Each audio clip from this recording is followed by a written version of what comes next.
প্রিয় সপ্তম শ্রেণীর শিক্ষার্থীরা, শুভেচ্ছা নিও। আজকে আমি তোমাদের ইতিহাস ও সামাজিক বিজ্ঞান বইয়ের ৬ষ্ঠ অধ্যায় মুক্তিযুদ্ধের বিদেশি বন্ধুরা এখান থেকে বিভিন্ন কাজের সমাধান করে দেব। প্রথমে তোমাদের বলবো, যারা আমার চ্যানেলটি সাবস্ক্রাইব করো না তারা আমার চ্যানেলটি সাবস্ক্রাইব করবে এবং আমার সাথে থাকবে। তাহলে চলো আমরা ক্লাস শুরু করি। তোমরা এইগুলো বাসায় রিডিং করে নিও। সাইমন ড্রিং সম্পর্কে ভালো মতো মুখস্থ করে নেবে, কারণ এগুলোর উপর প্রশ্ন আসবে।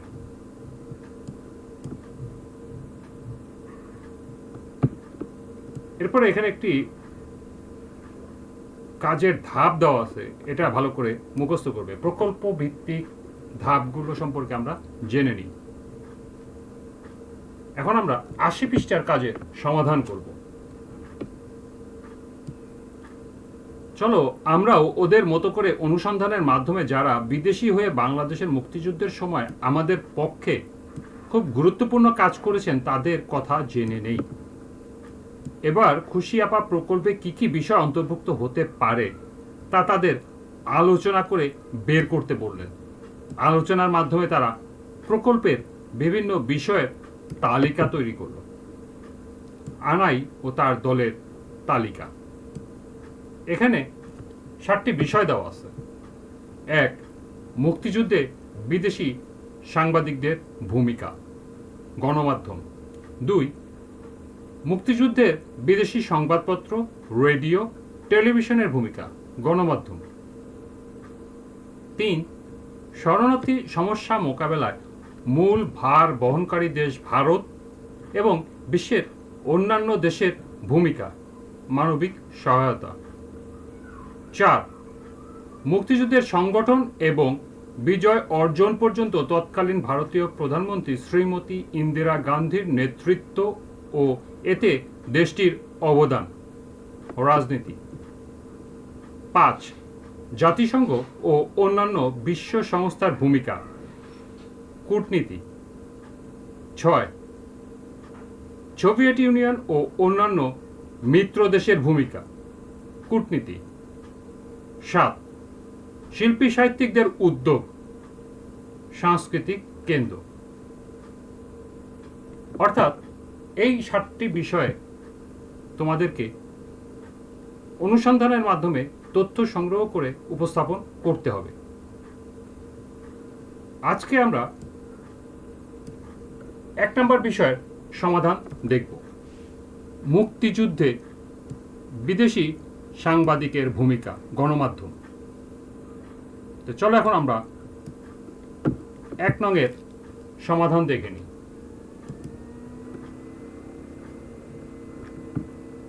মুক্তিযুদ্ধে বিদেশি সাংবাদিকদের ভূমিকা, গণমাধ্যম। এর সমাধান হবে ৭১-এর মুক্তিযুদ্ধ ছিল বিশ্ব গণমাধ্যমে বহুল আলোচিত ঘটনা। দুর্গম সংবাদ প্রবাহের সেই সময়েও বাংলাদেশের মুক্তিযুদ্ধের খবর দ্রুত দেশের সীমানা পেরিয়ে আন্তর্জাতিক পরিমণ্ডলে ছড়িয়ে পড়েছিল। বিশ্ব গণমাধ্যম ও সাংবাদিকদের সুবাদে পৃথিবীর মানুষ পাকিস্তানি সেনাবাহিনীর নিষ্ঠুরতা ও নৃশংসতার খবর পাশাপাশি জানতে পেরেছিল মুক্তিযুদ্ধের গৌরবের সমাচার। জীবন বাজি রেখে বিদেশি সাংবাদিক মুক্তিযুদ্ধকালীন পরিস্থিতি সংবাদ সংগ্রহ করেছিলেন, সেগুলো প্রকাশ করেছিলেন বিভিন্ন গণমাধ্যমে। ১. Simon drink. সাইমন ড্রিং ঢাকায় এসেছিলেন সপ্তাহের জন্য, কিন্তু তিনি সেই সিদ্ধান্ত বদলে ফেলেন। পূর্ব পাকিস্তানের পরিস্থিতি নিয়ে একের পর এক রিপোর্ট পাঠাতে থাকেন টেলিগ্রাফ পত্রিকায়। তিনি ২৭শে মার্চ সকালে কারফিউ উঠে গেলে হোটেলের কর্মচারীদের সহযোগিতায় ছোট্ট একটি মোটর ভ্যানে করে ঘুরে দেখেন ঢাকা বিশ্ববিদ্যালয়ের ইকবাল হল, রাজারবাগ পুলিশ ব্যারাক ও পুরান ঢাকার বিভিন্ন এলাকা। তারপর লেখেন, tanks crash revolve in Pakistan শিরোনামে বিখ্যাত প্রতিবেদন। ঢাকায় দখলদার বাহিনীর চালানো প্রথম গণহত্যা ও ধ্বংসাযজ্ঞের প্রত্যক্ষ চিত্র উঠে আসে ওই প্রতিবেদনে। লন্ডনের ডেইলি টেলিগ্রাফ পত্রিকায় 30শে মার্চ ছাপা হয় সেটা। 2 নম্বর, মাইকেল লরেন্ট। 25শে মার্চ গণহত্যায় আর এক প্রত্যক্ষদর্শী ছিলেন যুক্তরাষ্ট্রের সংবাদ সংস্থা অ্যাসোসিয়েট প্রেসের এপি আলোকচিত্রী মাইকেল লরেন্ট।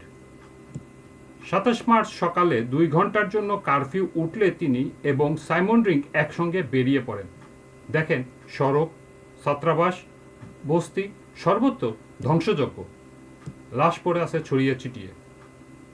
10, 20, 40, 80 আর গুনতে পারলেন না তারা। পরে পাকিস্তানিদের এড়িয়ে মাইকেল লরেন্ট তার ছবিগুলো পাঠান জার্মান দূতাবাসের মাধ্যমে। 3 নম্বর, অ্যান্থনি ম্যাককারেন্স। অ্যান্থনি ম্যাককারেন্স ছিলেন করাচির মর্নিং নিউজের সাংবাদিক ও ব্রিটেনের সানডে টাইমস পত্রিকার পাকিস্তান সংবাদদাতা।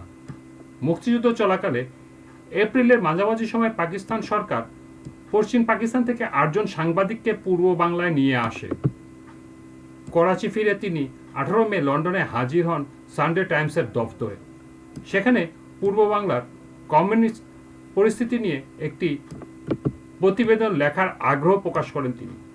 সেই প্রতিবেদনে ম্যাককারেন্স লেখেন, পূর্ব বাংলার শ্যামল প্রান্তর জুড়ে আমি আমার প্রথম চাহনিতে জমার রক্তপুঞ্জে দাগ দেখতে পেয়েছিলাম। এই সংঘবদ্ধ নিপীড়নের শিকার কেবল হিন্দুরাই নয়, হাজার হাজার বাঙালি মুসলমানও এই নির্মমতার শিকার। 4 নম্বর, মার্ক টালি। 71-এ মার্ক টালি বিবিসির দক্ষিণ এশিয়া বিষয়ক সংবাদদাতা ছিলেন। যুদ্ধের উত্তাল দিনগুলোতে তিনি হয়ে উঠেছিলেন মুক্তিযোদ্ধাদের আশার আলো। রেডিওতে কান পেতে সকাল সন্ধ্যা তার কণ্ঠ শোনার অপেক্ষায় থাকত পুরো দেশ। বাংলাদেশের পক্ষে বিশ্ব জনমত গঠনে তার ভূমিকা ছিল অনন্য। মার্ক টালি সম্ভবত সীমান্ত বিভিন্ন শরণার্থী শিবির ও জেলাগুলো ঘুরে বাঙালির দুর্দশা ও যুদ্ধকালীন পরিস্থিতির খবর পাঠাতে থাকেন দিল্লি থেকে। আবার লন্ডনে বসেও তিনি যুদ্ধের বিভিন্ন দিক নিয়ে বিশ্লেষণ হাজির করতেন। 5 নম্বর, সিডনি শনবার্গ। 71-এ মার্কিন সাংবাদিক সিডনি শনবার্গ ছিলেন নিউ ইয়র্ক টাইমসের দক্ষিণ এশীয় সংবাদদাতা। মুক্তিযুদ্ধের শুরুর দিকে 25 ও 26শে মার্চ তিনি ঢাকায় ছিলেন। গণহত্যার খবর প্রচার করায় পাকিস্তানি সামরিক জান্তা তাকে দেশ থেকে বহিষ্কার করে। এরপরও তিনি বারবার ফিরে এসেছেন সীমান্ত এলাকায়। 28শে মার্চ নিউ ইয়র্ক টাইমসের শনবার্গের যে প্রতিবেদনটি প্রকাশিত হয় তাতে তিনি পূর্ব পাকিস্তানের নিরীহ বাঙালির উপর পাকিস্তানের সামরিক বাহিনীর বর্বরতার বর্ণনা করেন। তিনি এই সামরিক অভিযানকে আখ্যায়িত করেন পাইকারি হত্যাকাণ্ড হিসাবে। 25শে মার্চের গণহত্যা ও 16ই ডিসেম্বরের বিজয়ের মুহূর্তে দুটিরই প্রত্যক্ষদর্শী ছিলেন তিনি।